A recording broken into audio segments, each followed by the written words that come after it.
So what's the plan for today? Following the preparation work done yesterday, we will begin the work of dismantling the second and third floor structure today. We also plan to continue searching through the rubble in an attempt to locate and extricate additional victims.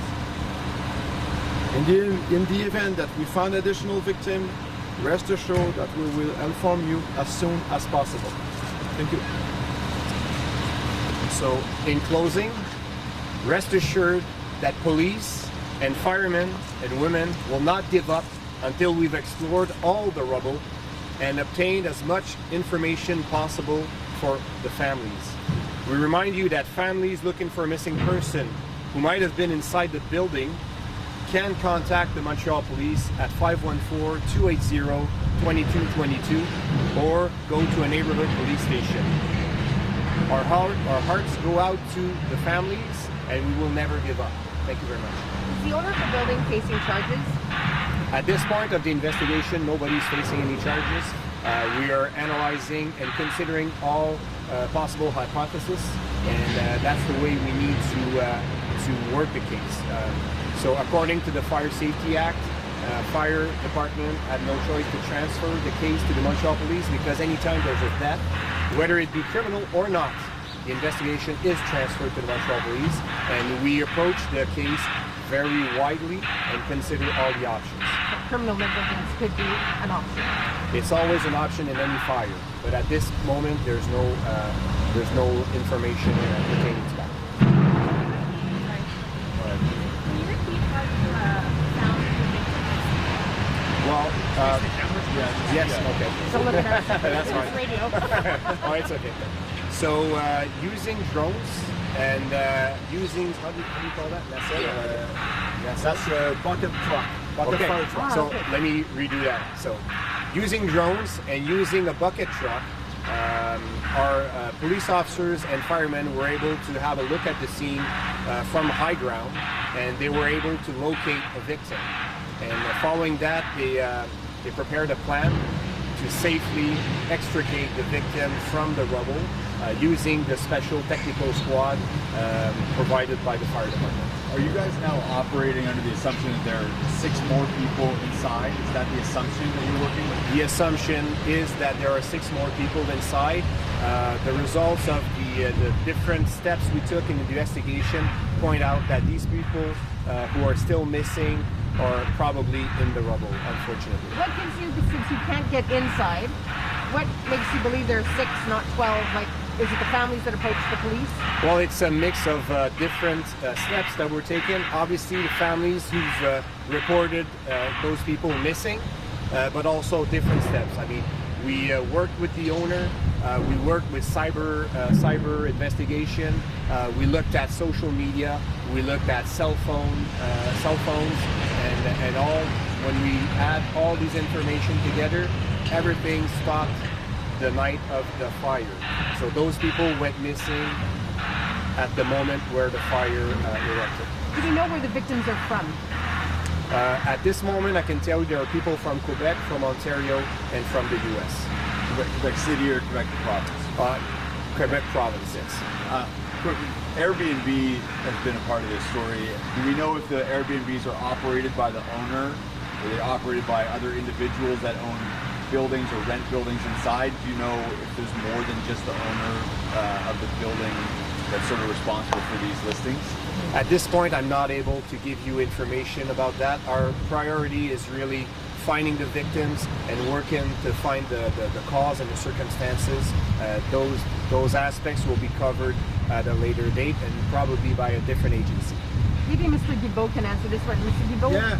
Can you tell us about I've heard that there weren't any windows in some of the dwellings that were being rented. What can you tell us about that?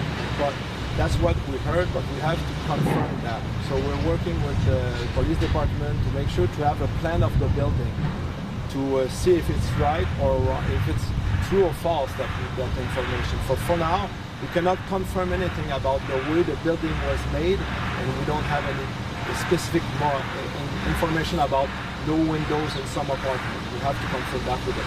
What about an alarm system or smoke detectors or anything like that? Still under investigation, want to be sure. If there was a fire alarm, if it's working, so we're looking at that right now. Can you tell where the fire started yet? No, not yet. We cannot confirm that at all. Is there a chance it's arson? Just by any chance? It's for sale, so I have to ask. Like Mr. Shane said, it's always a possibility on every fire. We have to go, if it's a possibility, it's always a possibility. The police department has to work to do to eliminate those possibilities one by one. This is a delicate operation in the sense that it's a historical building that it will have to be taken Yeah. apart quick. What are we looking at in terms of the time frame? You mentioned that there's going to be daily press conferences. Yeah. So what can we expect? It's going to be a long work, but it depends how fast it goes. We cannot tell that at this moment right now how long will it take. We're starting this morning. We're going to go slowly to make sure that the patrimonial part of the building is safe, but we're going to take the time that it takes to make sure that we do our job safely and efficiently. And to ask a question about the heritage aspect of this Yeah. building, will it be frozen, or are you going to try to save part of it, the exterior? Like we said yesterday, we're going to take part stone by stone. All those stones will be stored somewhere to make sure that we still have them, and that's not our part. Another agency will take care of that, but we're going to take stone by stone and put it somewhere. Did you say you're going to keep the facade out as much as possible, or you're just taking the whole thing down? We have to take the third and the second floor for sure.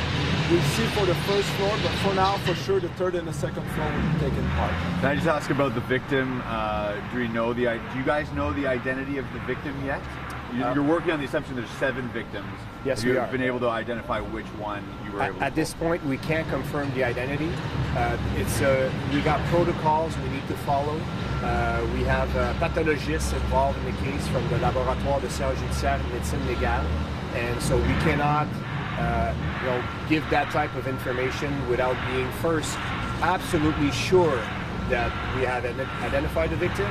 Second of all, the first people who will be advised will be the families. So when we are able to give you the information, we will. But first off, confirm. Second, families, and then the larger public. Not only finding the bodies, but identifying the bodies is going to be a difficult process. It will be. In that sense. So when could families see a possible relief? There's no way I can tell you when. We cannot guarantee it will even be possible. I told you in the beginning that we are dedicated to finding all the persons who are missing. But you've seen the situation, you've seen the rubble. It will be hard. At this point, we cannot send teams physically,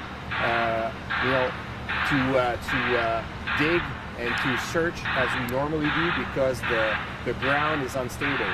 So as soon as we advance and from day to day, we will be here to explain to you how we're proceeding, and hopefully we'll be able to find all 7 and also find the cause and the circumstances of the origin of the Now, I fire. was just looking across the street. I see a lockbox on that gate right there. That's usually a clue that it's an Airbnb. Are you guys cracking down on this neighborhood to see if there are illegal Airbnbs in the neighborhood? Because there's not many authorized.